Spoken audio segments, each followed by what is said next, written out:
नमस्कार. पुशेगाव हिंदकेसरी मैदान चालू आहे आणि या मैदानावर बकासूर आणि सुंदर यांचा पैरा आहे. तर यांनी गट पास केलेला आहे. बकासूर आणि सुंदर हे चांगल्या फरकाने गट पास झालेले आहेत आणि शेमीसाठी पात्र ठरलेले आहेत.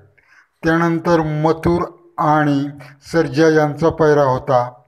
तर या मैदानावर मथुर आणि सर्जा हे गट पास झालेले आहेत. अटीतटीच्या लढतीमध्ये मथुर आणि सर्जा हे गट पास झालेले आहेत.